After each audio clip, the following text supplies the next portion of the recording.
And we're live. Welcome, ladies, gentlemen, extraterrestrials, hobbits, and cryptids, to our fourth episode of Scuttlebutt with the Phill on the Fleet Admiral Levi channel. If you're watching us now or in the future, please leave a like or comment or share it if you liked it.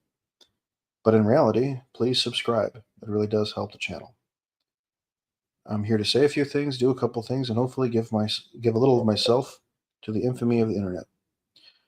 Tonight we'll be discussing one major item, and that item is the state of horror. And as of this evening, I believe one major sci-fi horror film has penetrated the main popular culture zeitgeist, and that is Alien Romulus, for better or worse. I saw it back on the 16th, so that was last Friday, and I very much enjoyed it. The Scuttlebutt on Twitter has been a little less than positive here and there, but sometimes I can disregard uh, some people's opinions. But then again, that's the thing about opinions. Everyone has them, and there's another part of that I could continue. But anyway, sorry for the long wait or a little bit of an absence. There's been a little bit of a thing in the family, and I've had to deal with that as well as facilitate a move to San Diego. Right now, we're in San Diego, broadcasting live from San Diego. This will be my new home, possibly for the next 3 to 9 years. We'll have to see how that all pans out, considering the fact that the master's program I'm in lasts 3 years, and then possibly if I end up in the PhD in literature program at UC San Diego, I'll be here for an additional 6 years, for a grand total of 9 years. So, eagerly awaiting that one. But anyway, in addition to having to facilitate a move pretty much almost at the last minute, it's been kind of a challenge. But we're we're not completely settled in yet, but we're slowly but surely getting ourselves settled in. There's a few little items that we're going to need to purchase and get that whole arranged, but once that's all said and done, we'll be residents of the city of San Diego. But aside from that, which I think is generally a positive, there's been some tragedy on our family side, as I mentioned, um, in almost rapid succession. On August 4th, I lost my uncle Carlos. He was here in San Diego, I'm told. So that was a major shock. I was in Las Vegas for the Star Trek Las Vegas convention, and I was there with my family, and it was just a complete shock I still can't believe it. I mean, when that was the first domino to drop in the what I'm calling the triple tragedy of 2024 on our family. Then a few days later, I think on the 15th, my uncle Jaime, which is not a blood uncle, but he's still family because he's the uncle of my older siblings that are from a different father, and yeah, he passed away due to a similar issue. There's kind of a thread through all these issues. And then my uncle George, he passed away on the 21st. So it has been pretty rough, at least on some of the family side. But I mean, these kind of things, I guess, do happen. But I mean, if I had heard it from somebody in a class or something, I don't know if I'd even believe it. But I'm hoping that they say that death comes in threes, and I think that's all three now. So I'm hoping that this is it for a while. But on a lighter note, we'll go back to our discussion of horror. Originally, I wanted to do we might still do a stream, possibly next weekend. I'm still working out the specifics of what the state of the podcast will be moving forward, especially since school starts on Monday. I will be both a student and I'll be teaching. So I'm going to be I was assigned three uh, courses on sort of the transition of people from high school to college. So it's going to be my first experience with teaching. And I'm actually both anxious and excited at the possibilities that such a job could give me. So I wish me luck there. Um, it's the beginning of quite the adventure because the hope is that by the time I'm ready to go with my PhD, um, I'll be set up to become a college professor and do all the things that college professors can do. And still exciting and anxiety inducing, but whatever the case is, I hope you'll be here for the entire journey. I'm hoping that I'll do a stream discussing how my first week went at school, just as sort of a vlog style sort of thing. We'll see how it goes, but it's going to be wild. This weekend is going to be kind of different in just that, this is my still within the first week of me being in San Diego, and we've been a little bit behind on streams due to the move, due to the tragedy, and due to all kinds of other balls in the air that have been kind of hard to juggle. But at this point, we will be doing this stream, and then we'll be doing a State of Fantasy stream tomorrow. And then at the end of next week, we'll be doing a recap of the week for my first week as an MFA student. And then the week after that, I'm still on the fence about doing a State of Science Fiction stream. We still might. Kind of waffling back and forth on that one. But the show must go on. And now that we have a podcast show, we will not stop it. We will be going on for as long as we can, regardless of how many views or no views we get. And we've been getting some pretty interesting. The Star Trek Las Vegas stream is probably an all-time high at the moment for stream viewers. So hopefully the next couple of streams can outdo that one.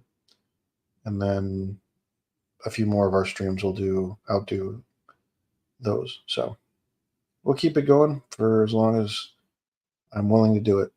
And I never dreamed of making this a, review channel, but I think we can embed reviews in specific live streams and then possibly cut portions of them out and make them shorts. I think that might be a possible option. But yeah, getting back to the main point of the episode of Scuttlebutt with the Phill, the state of horror. So as I mentioned earlier, went to see Alien Romulus over at Universal City Walk about a week ago. And yeah, I was rather impressed with it. We saw it in IMAX. And generally speaking, I'm more of a Dolby Atmos guy, but the visuals, especially in the opening scene, and basically you're stuck in a spaceship or outside of a spaceship for, I want to say, a good minute, and you're not listening to anything. It's the silence of space. And it was in that moment and another moment when, spoiler alert, they're on a planet, sort of a Wayland Yutani colony, and or like a mining colony, and all of the sets are practical. None of it is CGI or green screened in. At least not to a point where it's overwhelming the scene.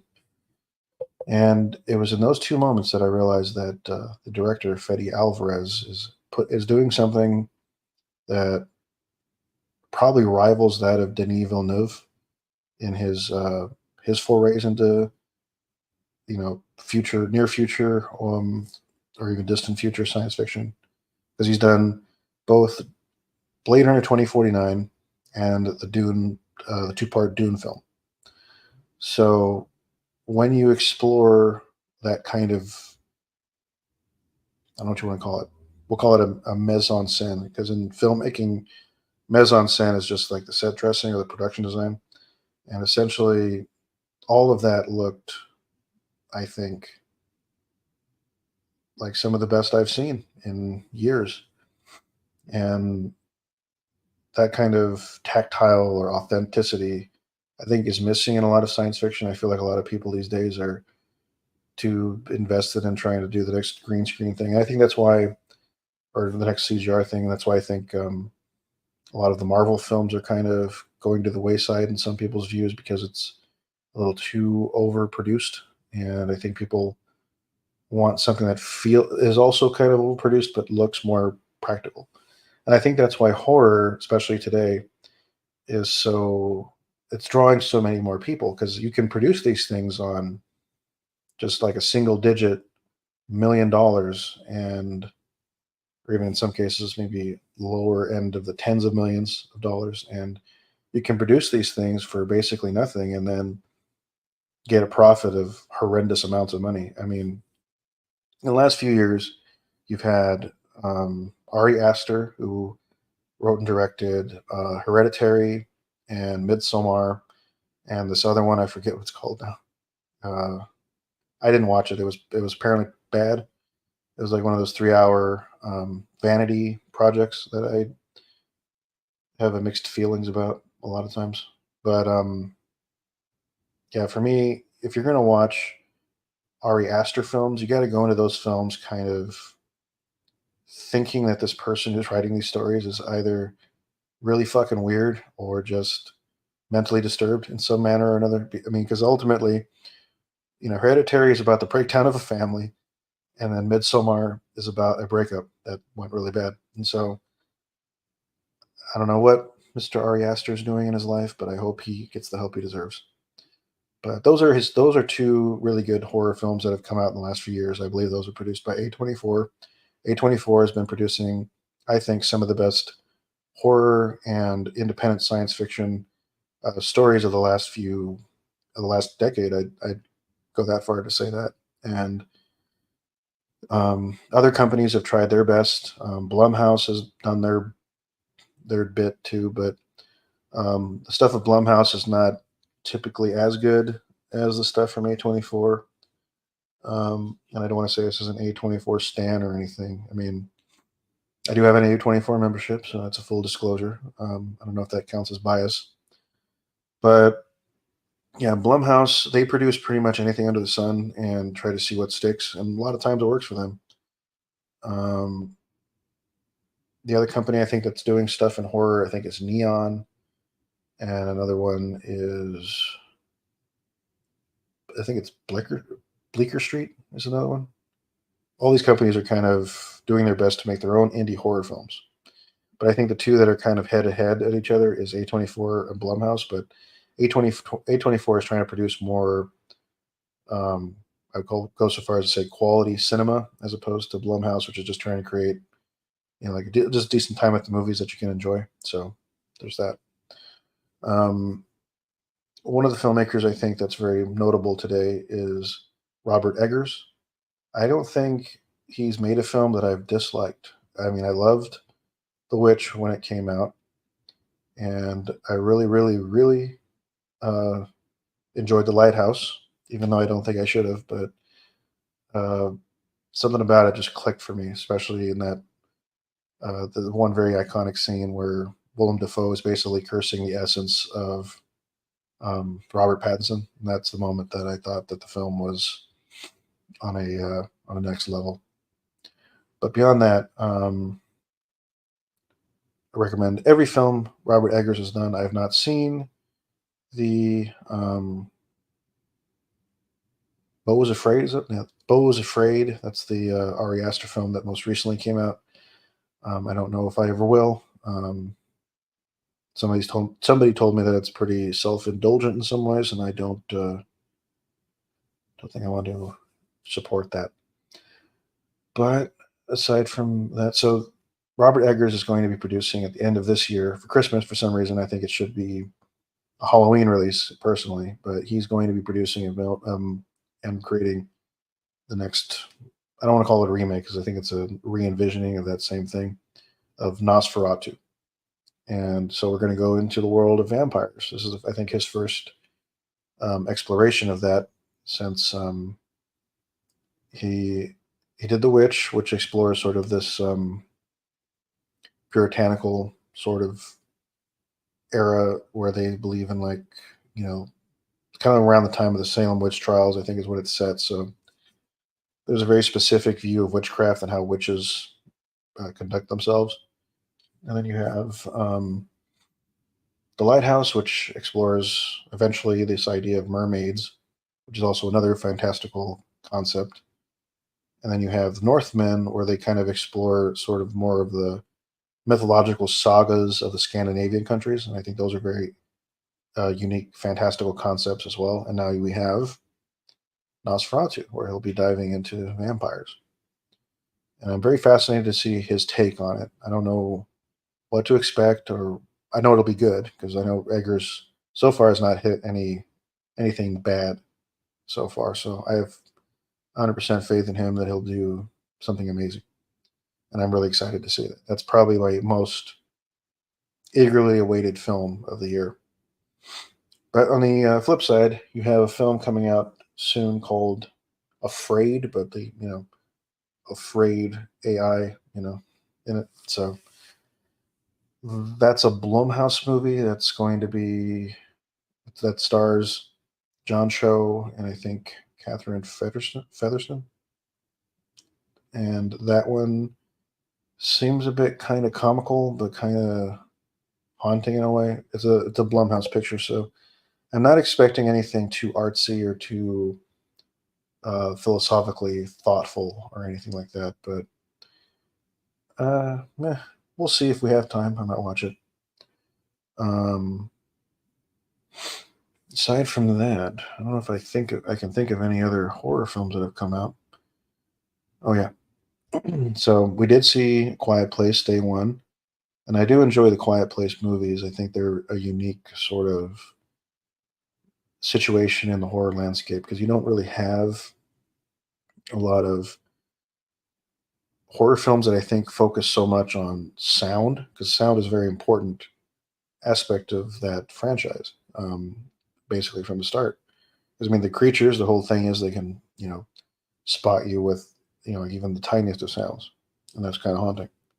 Although my only criticism of A Quiet Place Day One is that, and I think people have made this comment too, that like I don't know anybody who has a cat that is that quiet.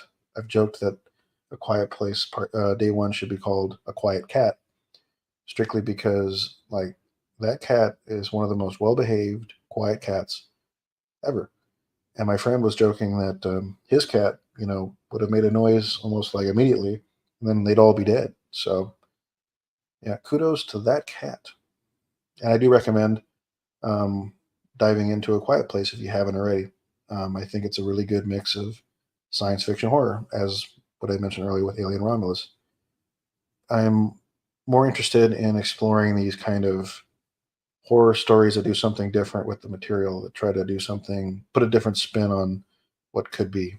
Um, I'm less interested in like slasher horror films, which is kind of funny considering the fact that one of the best films of the year, I think, at least in my own opinion, was Maxine, which is the conclusion of a pop up trilogy, I guess we'll call it, because it came out of nowhere. A few years ago, we watched the first movie in the trilogy called X, and we didn't know what to expect. We thought it was going to be just kind of like a dumb horror film, but then when the movie ended, we were like, wow, we had just seen what we think is like the new standard of horror. And then I think a year afterwards or something, we watched the sequel, Pearl, and that movie is completely removed from what the first film was. Because the first movie is kind of an homage to like '70s slasher films like um, Texas Chainsaw Massacre or even Friday the 13th, I guess, in a way. But yeah, Pearl was like something else entirely. That was more of like it leaned a little more heavily into the artsy, more into the, you know, they wanted to tell a different type of story. But the thread through all these films has been the drive or the desire for like achieving stardom or achieving immortality through your stardom. And it's been a fascinating theme to kind of watch unfold over the last few years. And it's another one that if you haven't checked out, you need to. 100% wish you would. The other film that came out this year that I haven't seen is Long Legs. I've heard nothing but good things, and I hope to see it sometime soon. But yeah, I think the people that live around me, the people that I like here, they're not very.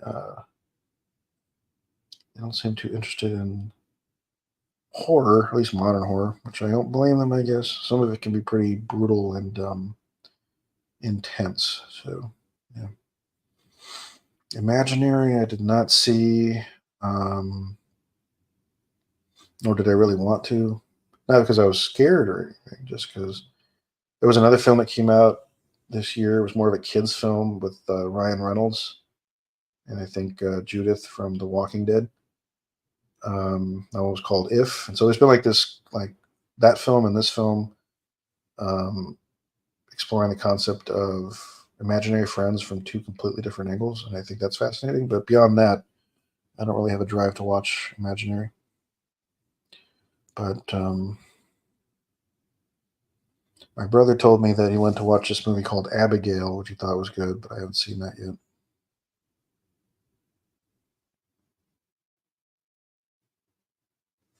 I don't remember if Talk to Me came out last year or this year.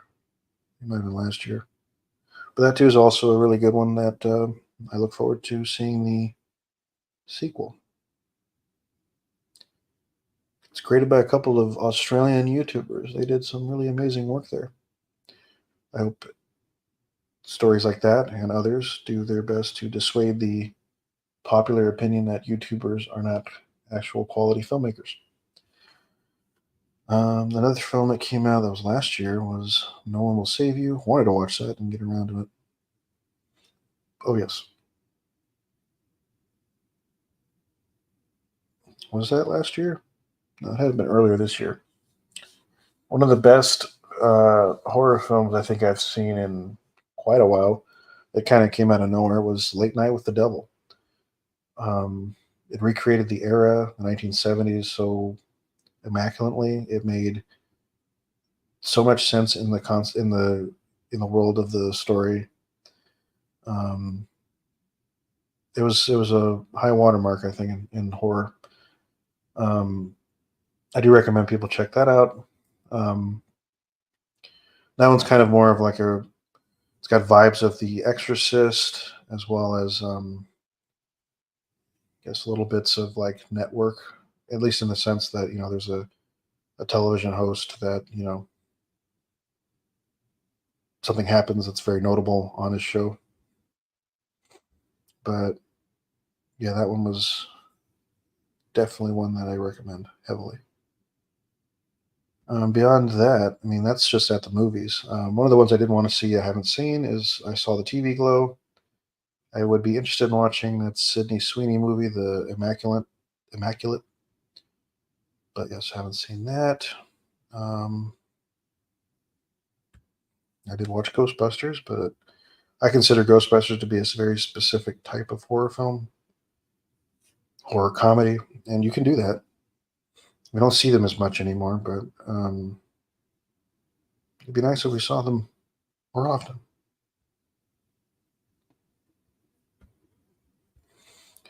One of the things I do want to check out at some point is horror television. And offhand, I completely forgot that there was a show from a couple of years back that me and my family watched, at least the whole first season. There's a show called From. Now, I don't know what the second or third seasons have done, but um, the first season was very good, and I would recommend it. From was basically this dad and his son and his wife at the time. They fall into some sort of a hole in time because they end up in a small town that seems to be removed from everything else, and you can't leave the town. You basically, if you leave the town, you'll just go back to the same spot that you just left. So it's basically infinite loop. And at nighttime, there's these little creatures that'll come in and try to, basically eat you or kill you. And for what I'm told, I guess they do eventually explore what these creatures are, where they came from, and such. So one of these days, I'll have to check that out. I look forward to it. Well, yeah, that came out this year too, or last year. The Last of Us. And The Last of Us, I thought was a really good season. I know there was a lot of complaining about the main actress, just because she didn't have the same look that I guess they wanted. I never played the Last of Us games. I watched a lot of the walkthroughs, and so I was kind of familiar with like some of the main story beats. And I felt like the TV show executed it better. Craig Mazin, I think, is a great writer, even though it goes to show that you can start off in comedy and then, maybe use those years to kind of figure out how to become a really, really great storyteller. I don't put anything past anybody, to do something better than what they were kind of locked into. Um, I'm actually kind of surprised. There's a lot of stuff coming up. So, one of my favorite shows on television that's kind of a horror comedy is What We Do in the Shadows. Absolutely the best television comedy, also one of the best horror comedy movies ever. That one's another one that kind of explores the world of vampires. I fell off the Walking Dead train around the time of the pandemic. I think real world pandemic versus like fictional like zombie pandemic kind of soured me on it. So I'm pretty behind on that one. One of these days I'll have to hop back into it and finish the regular Walking Dead, and then finish Fear the Walking Dead, and then do this Daryl Dixon show that they have coming out. That's already been out, and yeah, we'll have to explore that. There's a show called Evil that ran for 4 seasons, and I never heard of. Apparently, that's over already. And then, oh yeah, Stranger Things is a horror thing. It's a horror, science fiction horror, which I think kind of it's kind of a mixture of all the genres, science fiction, fantasy, and horror, which is what this channel is supposed to cover. And I believe the final bit of Stranger Things comes out next year, if I'm not mistaken. And that's going to be quite a thing, because I think that's almost 10 years in the making. 10 years, and I think only 4 years have passed in the show. So that's kind of fascinating. I do recommend Stranger Things, at least the first season or two. I don't know if most people would like the rest of it. There's a bunch of other ones I have not watched. I guess Yellow Jackets is a show that's horror. Please correct me if I'm getting that wrong. Um,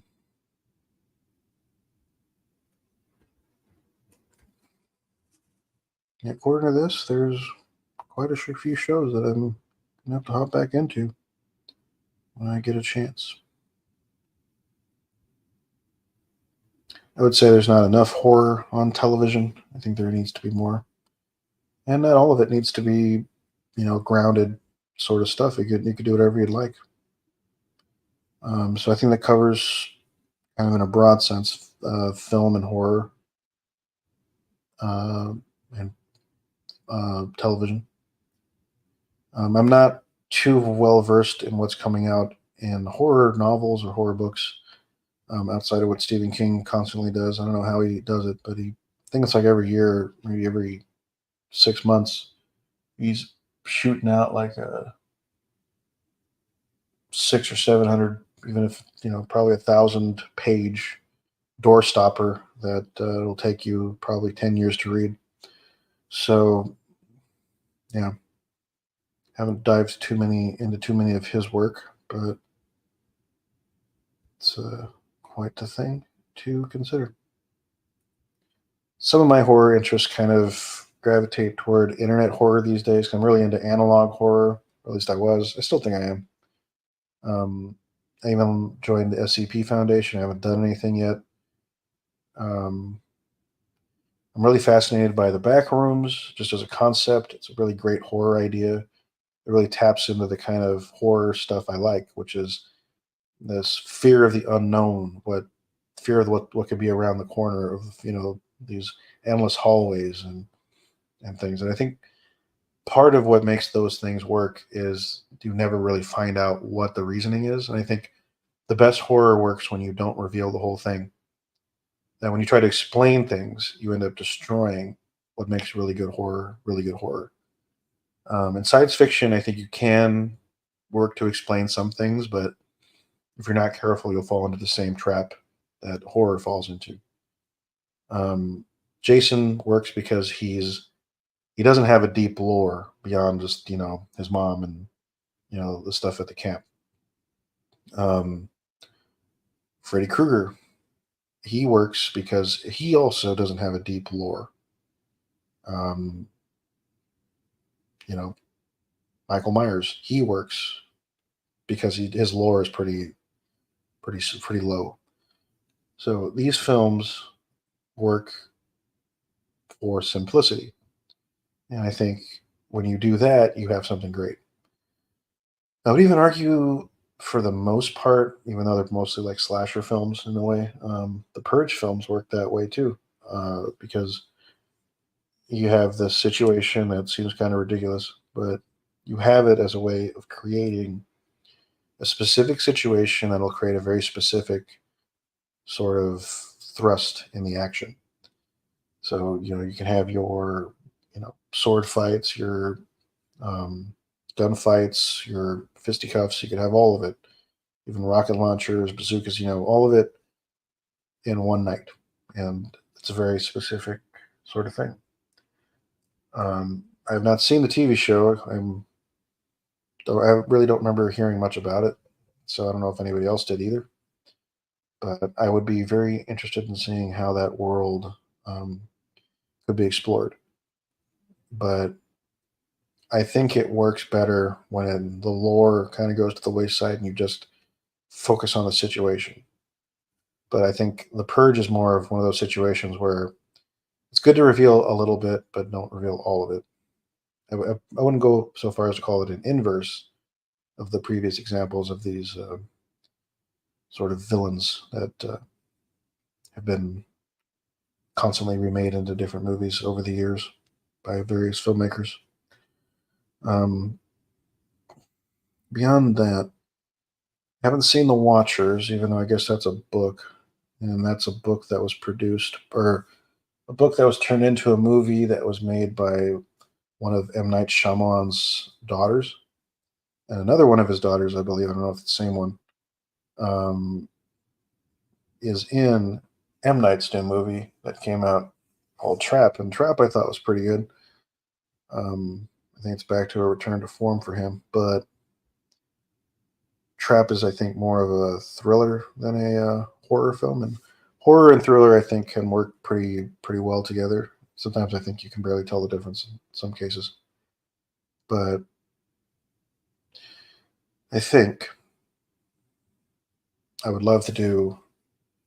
I mean, me and my brother have been talking about it for like 20 years now. Shit, yeah, 2004.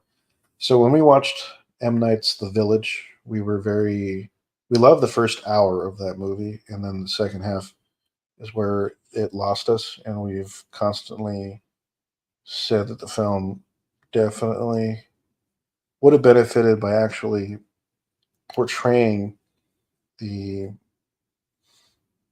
creatures that are attacking this town as an actual physical threat that really existed, as opposed to having this kind of you know twist for the sake of having a twist that you know doesn't really it destroys everything else, and it doesn't really when you destroy your stakes, you end up creating a situation where the audience ends up not liking what you're doing, and you create a situation where the audience now resents you because you didn't deliver on a promise, because now you're completely doing a 180 or even a whole you know worse than that, and you create something that doesn't work, and then the audience doesn't want to watch anything you make ever again, and that is not the ideal situation to ever find yourself in as a creator of anything.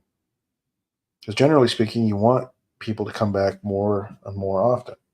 And it's great to take risks, and it's great to create stories that challenge the viewer.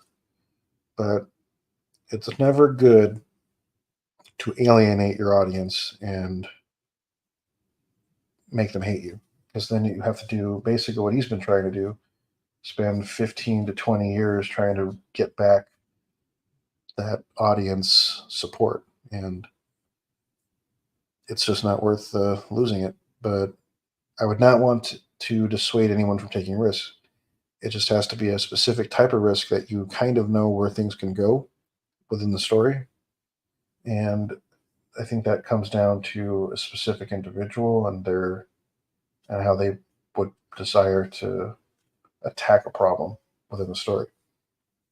Because ultimately, twists are going to work or they're not. And generally speaking, a twist will work as long as the stakes match the twist. And if you don't do it well, yeah, be prepared to spend the next 15 to 20 years trying to regain that audience support.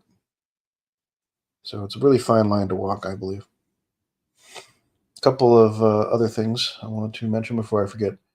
A few years back, they ended the Evil Dead television show with Bruce Campbell as his character Ash Williams, and that is 100% a gold standard horror comedy television show, and I recommend anyone watch it. It is an absolute treat. And beyond that, too, there's another television show that came to mind. I thought was pretty good. If I don't mention it here, I'll mention it someplace else. But yeah, the kind of horror that I want to create eventually is the kind of horror that'll be exploring these ideas of fearing the unknown or the possible. Like what disturbs me doesn't disturb other people, and I'm never really disturbed by graphic images so much as I'm more disturbed by the images you don't see, the images that terrify me. It's the possible, is what it is. I'm not too afraid of the things that are necessarily impossible because you can paint things that are impossible in positive possible lights as long as you have the right kind of production team, especially a movie or television show. In a book, you just have to have the right kind of words, the word choice, the right kind of sentence structure, and the right kind of understanding of the atmosphere that a horror film creates and or the horror story creates, and you kind of go with it like that and explore it through that. Um, I know there's a lot of horror video games that have come out, especially independent mobile games. You probably go on to a whole thing with that, but I'm going to try to keep my discussion of video games somewhat short. There's been a few Backrooms games that have come out that I've heard about. There's been a few Five Nights at Freddy's video games that have come out. Um, I've not played any of them, so I'm not the right person to talk about that. But there was sort of a like psychological horror video game that came out that I thought was very interesting, even though I think from a gameplay stand, it doesn't really seem like it would work. But I'm interested in it, and that's called Endless Suburbia. You're basically just driving around town, waiting for a bunch of different endings to happen. Like, you'll be chased by some murderer or by some clowns, or you'll be outrunning a alien invasion. A bunch of UFOs and aliens will come down on beams of light, and I think at one point you'll even witness the rapture. So that one seems kind of interesting to me, just from a psychological horror lens. So yeah, one day I'll have to check that out too. But yeah, some of the things that I would like to do in my own horror is to do something of an independent, like an independent film. So it'd be something small, something that I think we don't see much of anymore, and probably a mixture of genres. Because I don't think we get very many like horror romances, if you will, but with a kind of a dark spin on it. So it's not like a sentimental romance or something. That's some ideas, though. I think one of the best horror films of the last 10 years was definitely The Green Knight. I don't know if anybody's seen that, but I think that's another A24 picture, and I think that one convinced me that A24 can't ever lose the race to create the best independent horror films. And that was more of a horror fantasy, and I think I might even bring that up tomorrow. That might be the only story that I bring up both tonight in the State of Horror stream and tomorrow night in the State of Fantasy stream. Um, in general, the way I kind of rank these genres is that science fiction is my all-time, and then kind of right below it, maybe a little bit, a couple notches below, is horror, and then many, many more notches below is fantasy. Not that I have anything against fantasy, just my diet of fantasy is a lot different. Um, I think it's different than most people's. But then again, it's the thing about taste. Your taste is going to be different from other people's. And I really want to see what's that gonna what that would entail for um, the different things that are possible with horror. Already lost my train of thought. But yeah, this episode may be a tiny bit shorter than my previous streams, but don't let that dissuade you. The reason it would be shorter is because I have to prepare for.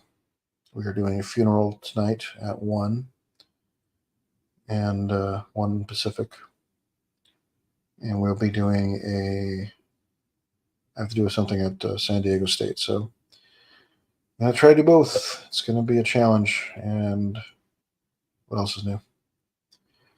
But don't let that be a disparaging factor or what have you. I will be back again tomorrow, hopefully at 11 a.m., and we'll be discussing the state of fantasy. Like I said, I'm still waffling around State of Fantasy stream. We didn't get a chance to do a stream about, because originally we wanted a free chat where we kind of just bring up random topics just off the top of our heads and we just talk. And my friend couldn't make it to that meeting. We're still working on how that's going to work timing wise. He's in LA. I'm over here in San Diego, so the timing is not really that bad time zone wise. It's just days he works, days I work. They're different, so we'll have to see how that works. I will be inviting more guests on. Probably not for the next few videos, but definitely over the ones that come after. So I hope you look forward to that. There's some sirens going on outside. I don't know where they're going or what they're related to. Anyway, the only reason I'm cutting this episode somewhat short is because of the aforementioned activities I have planned for the rest of the day. But rest assured, I will be back tomorrow to discuss the state of fantasy. And I'll be back later on in the week, maybe not that much later in the week, to discuss how my first week as a MFA student and instructor went. And I'll have that on the record as a vlog entry. And then hopefully sometime after that, maybe the week after, we'll have our free chat. I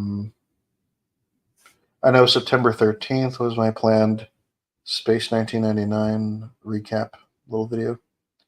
I may try to find somebody there to join, but I don't know if this specific person will be available.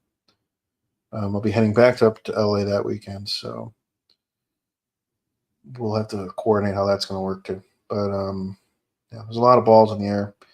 But like I said, rest assured that the channel is not going anywhere. You will definitely be seeing more of me or hearing more of me. And you'll definitely be seeing more videos and shorts and everything in the coming months and weeks. So don't worry about that. Those will all be taken care of. But yes, beyond that, I just want you to know that I'm still here and I'm not going nowhere. I'll be producing these streams until the end of time, probably, or until um, we end up in another reality where I can just do them all over again. But anyway, I'll see you all tomorrow. But until next time, keep the ravioli in orbit and don't take money from a man named Jack.